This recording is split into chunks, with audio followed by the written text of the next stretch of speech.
if you are not okay with morbid and creepy, I suggest you move on.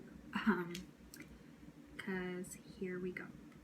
Alrighty, so my VIP would be my grandmother. She was the one that told me I could do whatever I wanted, and she inspired me a lot.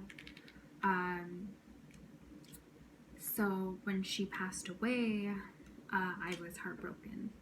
And the one thing that I always thought about when I thought of my grandma were sunflowers. She had a giant garden full of stalks of sunflowers, and we would cut them down and we'd pull out the seeds, and we would put the sunflowers on an altar for the Virgin Mary. After she passed away, my mom created an altar, or is it a shrine? The less creepy one, for my grandmother, where she has the urn and the picture, and we have sunflowers right next to it. So that's pretty much what I did. Was I made a sunflower, which is a representation of my grandmother.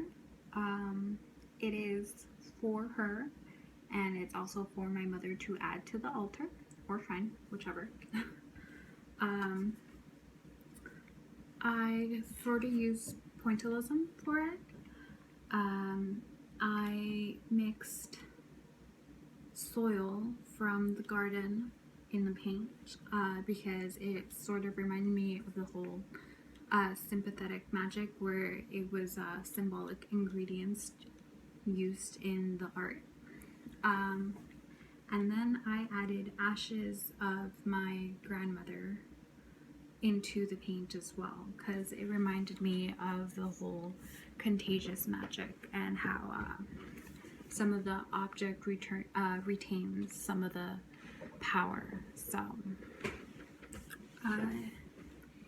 yeah, I liked how it talked about how they would add either like some hair or bone to pieces of the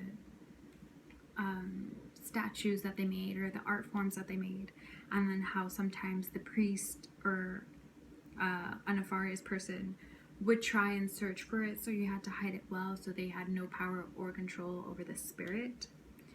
And I feel like my grandma watches over me, so this was like a thank you, kind of like, hey, thanks for watching out. Because when I think, or when I'm in trouble and I need help or something, I talk to her, I pray to her. I don't pray to God or anything like that. So yeah, it was more of an empowerment thing to improve your relationship with a family member slash loved one.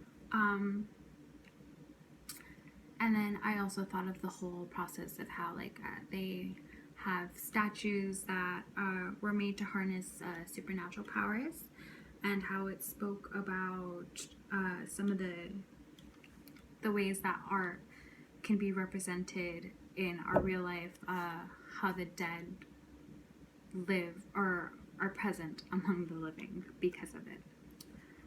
So yeah, that's pretty much my project, and that's all I got for you guys this time. So see you next time.